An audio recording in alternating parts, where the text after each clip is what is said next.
Assalamualaikum warahmatullahi wabarakatuh.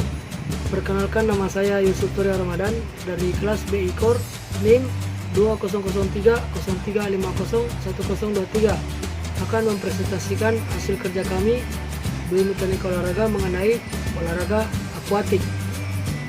Yang pertama ada hukum Archimedes. Olahraga akuatik mengisyaratkan seseorang atlet untuk berada di dalam air. Salah satu cabang olahraga akuatik adalah renang, yang merupakan olahraga yang cukup tua dan pendekatan ilmunya menggunakan ilmu pengetahuan suplementer yang disebut hidrodinamika. Bila seorang masuk ke dalam air, maka seperti hanya sebuah benda, ia tunduk pada hukum Archimedes. Hukum ini menyatakan bahwa bila sebuah benda berada di dalam air, ia akan mendapatkan tekanan ke atas yang besarnya sama dengan berat air yang dipindahkan oleh benda tersebut. Berdasarkan prinsip ini, maka setiap atlet bila masuk ke dalam air ada 3 kemungkinan.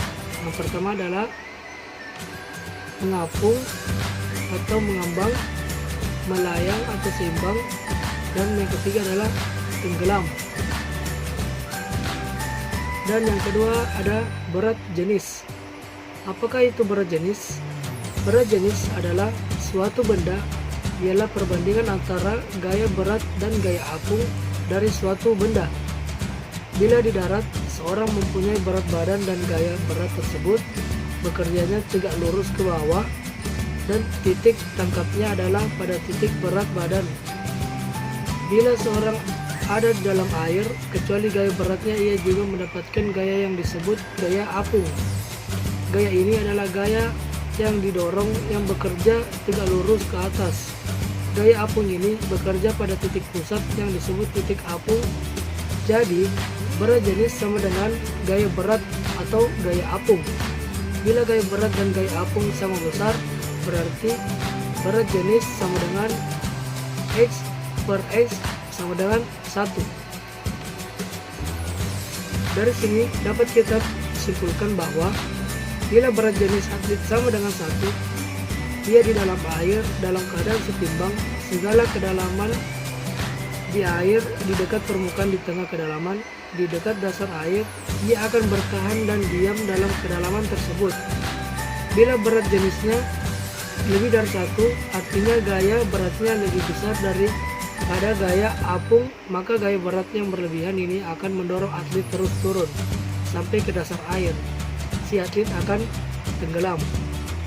Bila berat jenisnya, artinya gaya beratnya lebih kecil daripada gaya apung, maka gaya apung yang berlebih akan mendorong atlet ke atas sampai muncul ke permukaan air.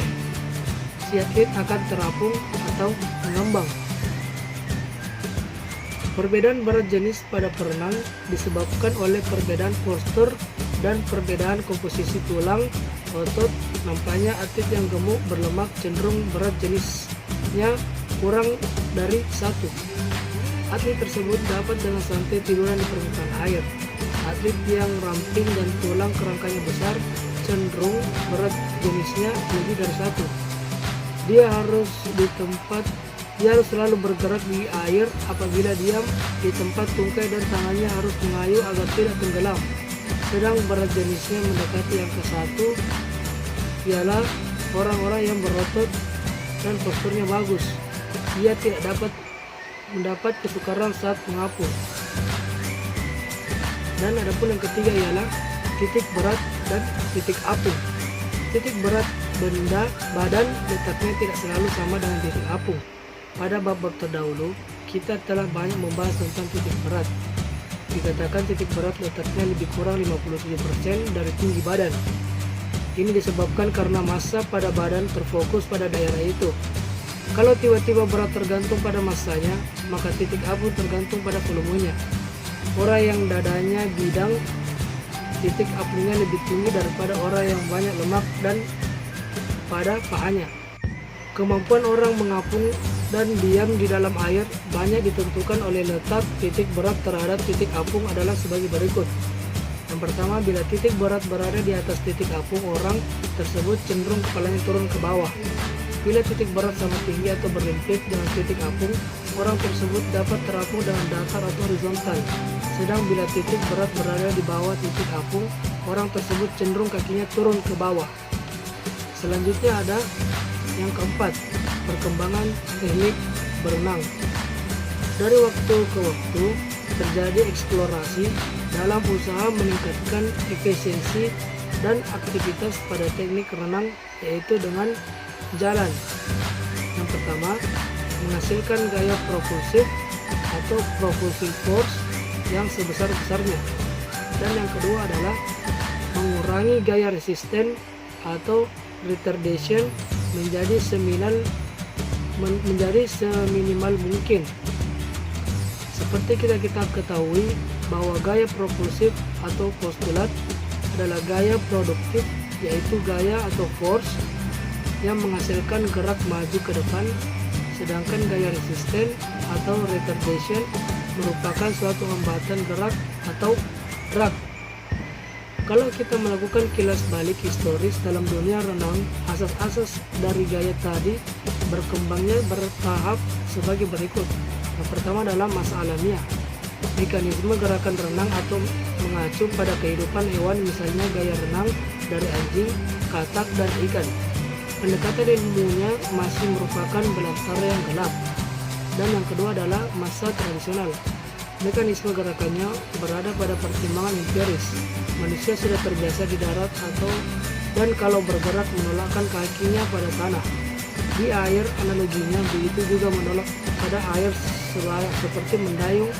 Pendekatan teoritisnya berdasarkan hukum Newton ketiga, yaitu asal aksi dan reaksi setiap melaju air gerakannya maju karena menolak air ke belakang. Resisten atau tahanan atau drag dari air merupakan tumpuan untuk menolak, oleh karena itu mekanisme gerak ini disebut drag propulsion. Pola gerakan pada masa ini adalah sebagai berikut. Kejar atau pedal wheel pada kayu lengan dalam keadaan lurus, propulsive force yang terjadi tidak mengarah ke depan semua, tetapi sebagian besar arahnya diagonal. Seorang atau condong ke atas, depan, dan bawah. Depan arah diagonalnya ini masih bisa ditingkatkan efektivitasnya dengan memanipulasi sikap tangan sehingga propulsive force-nya mendekati garis horizontal. Selanjutnya roda gigi atau caterpillar. Pada pola gerakan ini, masalah frekuensi sudah dapat diatasi, tetapi gaya propulsifnya ternyata pada frekuensi yang tinggi tidak meningkat. Kerugian propulsif pada gerakan mendayung. Yang pertama, telapak tangan saat di depan memang mengayuh air yang diam, tetapi pada gerakan selanjutnya telapak tangan tersebut mengayuh air yang bergerak ke belakang. Yang kedua, saat telapak tangan atau bila dayung menekan ke belakang terjadi pusaran di bagian depannya sehingga menimbulkan hambatan gerak. Yang ketiga adalah pada bagian depan dari bila terjadi kurvatur air dan ruangan yang kosong. Ini menyebabkan terjadinya section of force dan memperhambat gerakan mendayung. Dan yang selanjutnya adalah mass lift theory. Pada tahun 1971, J.A. Consilman dan Ronald Brown memperkenalkan propulsive force yang disebut lift propulsion. Pendekatan teorinya berdasarkan prinsip Bernoulli yang penerapannya digunakan pada sayap pesawat terbang dan pada baling-baling pesawat dan kapal laut.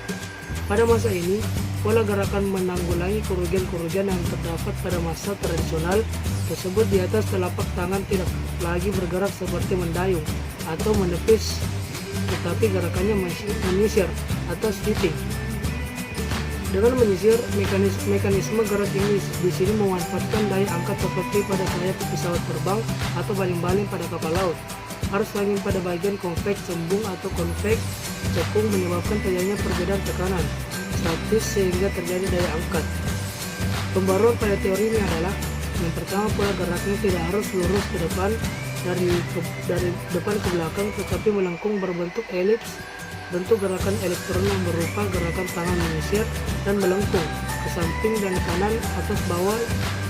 Jangan tidak lurus tetapi ditekuk dan memanfaatkan bagian-bagian segmen anggota ke lengannya yang berputar dan proses longitudinalnya. Yang kedua adalah kayuhan, tidak mendorong atau menipis kepada akal, tetapi mengusap atau menyisir ke samping, kiri, kanan, atas, bawah, sedikit sekali ke belakang.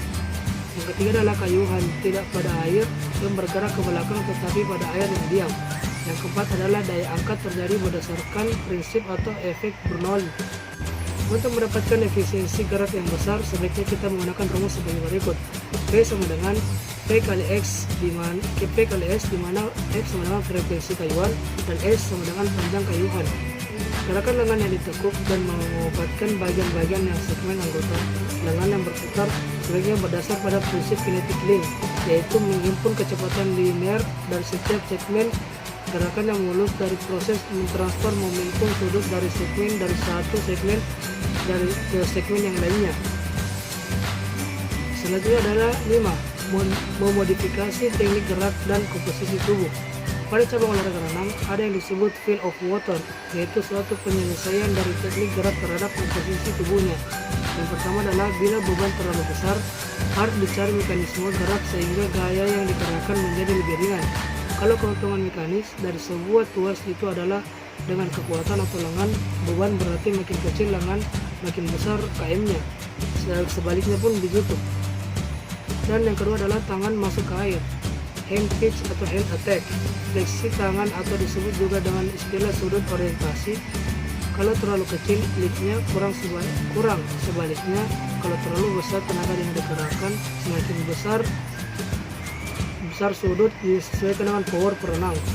Di sini harus ada fire of water, dan di sini pula peranan sebagai guru atau pelatih untuk mengetahui melalui program latihan fisik komposisi tubuh dapat diperbaiki sehingga menghasilkan proporsi yang khas menurut cabang olahraganya.